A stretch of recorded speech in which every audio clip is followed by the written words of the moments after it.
Hello, my name is Dominic Underhallhouse and welcome to another episode of Moonbreaker. In today's episode we get to do one of my favourite things. I love it every single time it comes around.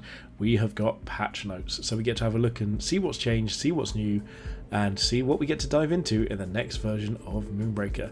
So if you like the content, make sure you hit the subscribe button. We're going to be doing this every single patch that comes out. We've got daily content on the channel, and other than that, hit that like button and drop a comment as well with what you think of these changes. So, Astra's Story 1.3. We've got, hi Moonbreakers, we're sneaking in one last update before we take some much needed rest for the holidays.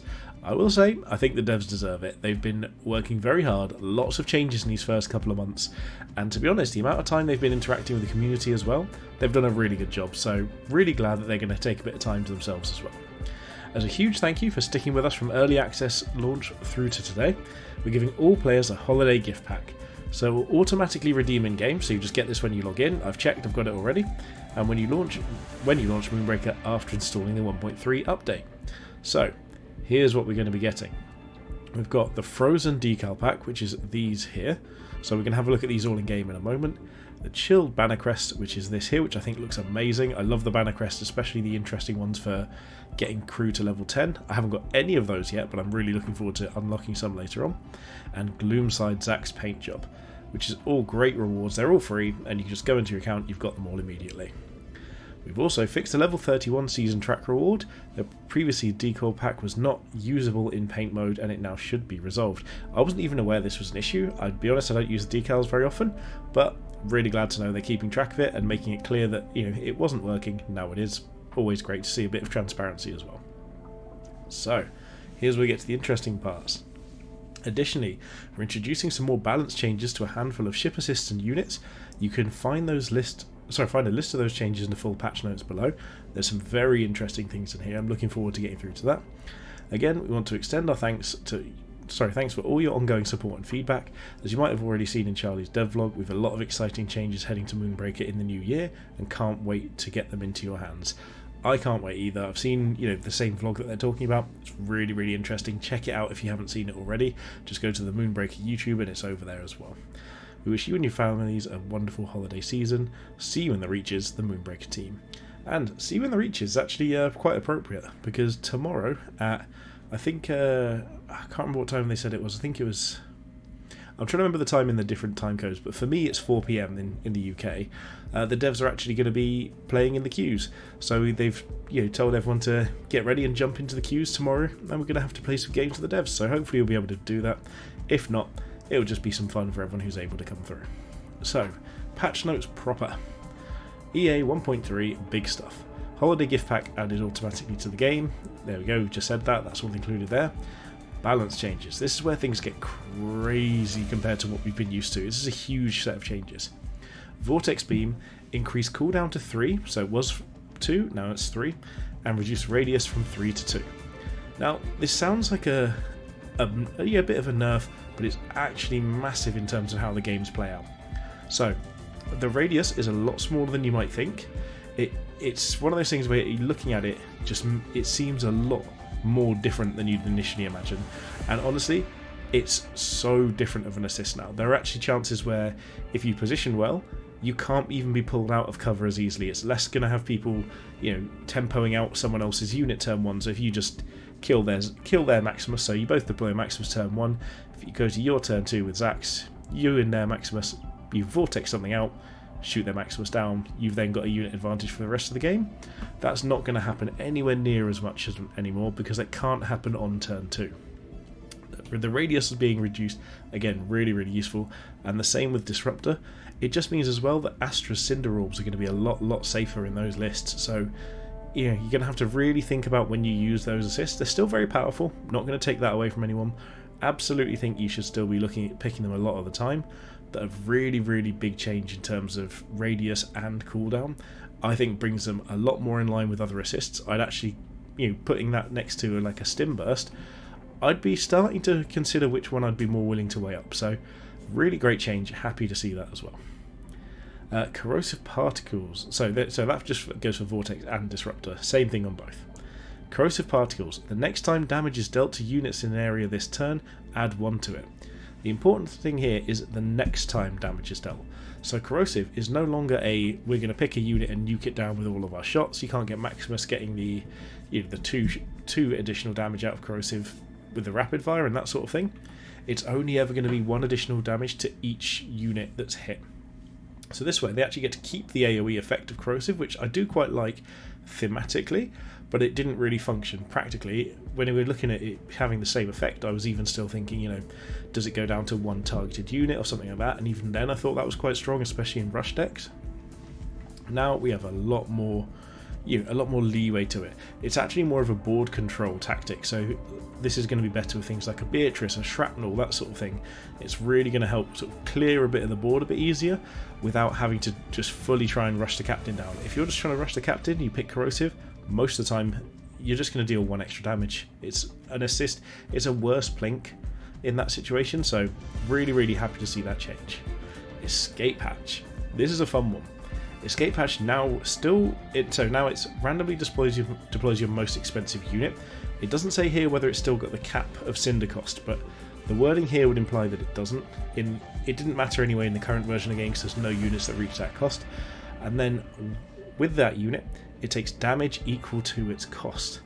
So that's really interesting. One of the things I actually want to find out is in Cargo Run, does that actually account for reduced costs? Is that going to be something that's taken into account of that as well? So we'll have to look at that, but there's some interesting changes to that and things coming up as well. So Quetzali increased to Cinder cost 6 and then added slow.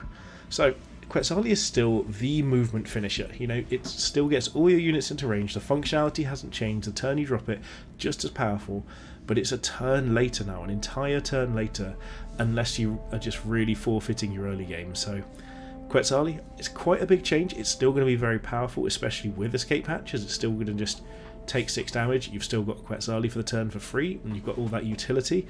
But it just means that, if they don't kill you that turn, killing the Quetzali and being able to move around it doesn't feel like you have to commit your entire army to taking something off the board that doesn't even deal damage. So another nice change there.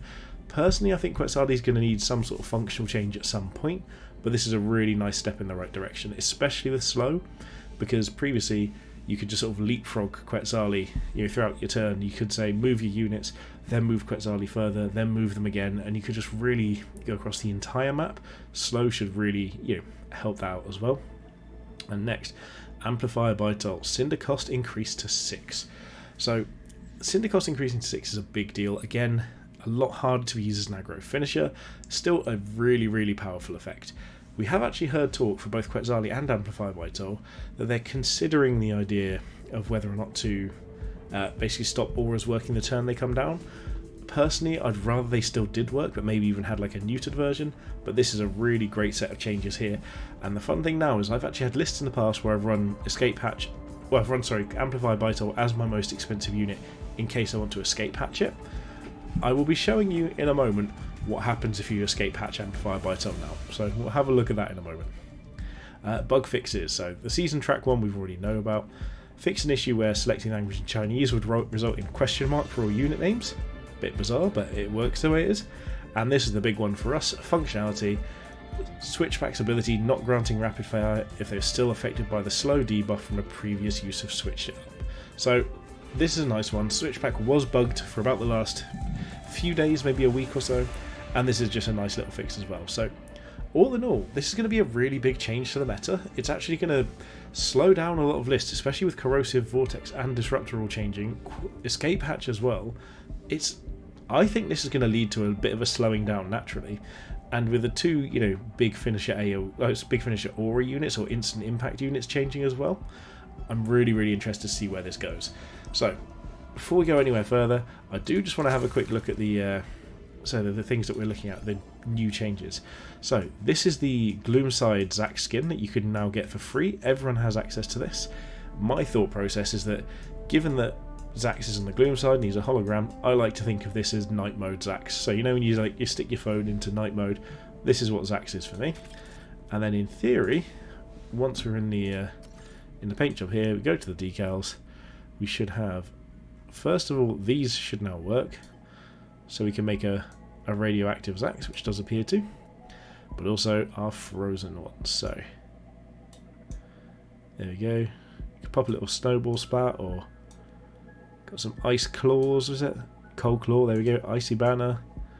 Excellent. So we've got some really nice little changes there to make the to make it a little bit more festive. So not going to be saving that, but really nice little changes to make the game a little bit more comfortable.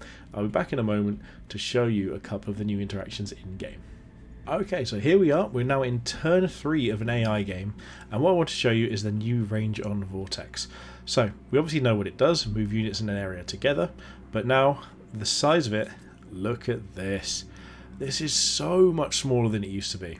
So it used to be probably from like the back of Zach's here nearly to like halfway through the base, and it doesn't seem like much, but there's a lot more reach to it. So for instance, now where Maximus and Beatrice are here, there is no world we're ever going to be able to pull them together. We're not going to get that whatsoever. We can only just get these two in. We can get these two in, but we can never get all 3 of these together, which we absolutely would have been able to do previously. In terms of pulling something out of cover, so for instance, if we're looking at their Zax, they could pull Max down here, but even then that might still be blocked by that cover as well. So if we just have a look here, what I'm going to do is I'm going to actually just move Zax out of the way and see how far this is. So for instance, pretending we were that Zax, if we pull as far as we can in this direction, do we have line of sight here? So even then, we don't have line of sight. So you can position a lot easier to defend. You can do absolutely a lot more different defensive strategies without feeling like you're just always going to be pulled out of position. It's still a really powerful tool, but it's no longer quite as, all over the place, just ready to go as soon as, in every other turn as well. 3-turn cooldown feels so different. I'm really glad they've made this change, and I think it's going to be great for the game moving forward. So there's a little look at Vortex, and we'll jump back in a moment with Escape Hatch. Okay, so we've come into a game, another AI game. We've got a guaranteed Amplified Bytol as the most expensive unit in our list, and we've lined up here in a position where we could really take advantage of that damage to try and deal with their captain here. So in theory, we could potentially just deal a ton of damage here if we can get Bytol out and just double strike everything. So this is the first time I'm going to see this. I'm going to move everything into a little bit of space, move Zax to be front and center stage, and let's use the brand new Escape Hatch. And they won't expect me. Interesting.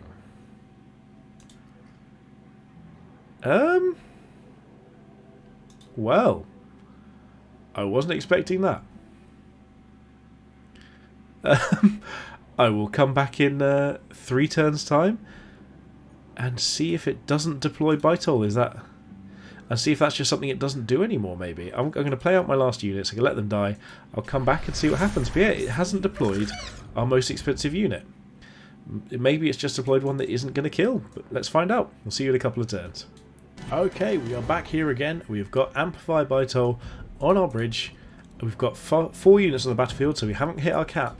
And looking at it, coming back in, no valid units. It looks as though the devs have realised that people are going to press this button and kill their own Amplified Bytol some of the time. So, in theory, this would kill Amplified Bytol. There is no benefit to doing this whatsoever.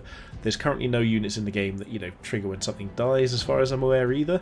So, we've actually done a sensible step here, which I kind of almost hope they didn't, because it would be funny to see, but I imagine that being a feel bad for some newer players, and they have disabled the ability to Escape Hatch Amplify Bytol, because it deals damage equal to the Cinder cost. Bytol only has 5 health and 6 Cinder cost now, so it's absolutely something that, would kill Bytol immediately with no effect whatsoever, so it has been disabled. So, really interesting change. I was really surprised to see it not work the last time. I thought we were going to be able to just kill our kill our Bytol, but we got Blindsider Earthly instead, and honestly, it's probably a smart move on the front of the devs there. So, another bit of interesting coding there that we're glad to see, and I'm glad that we can bring it all to your attention as well.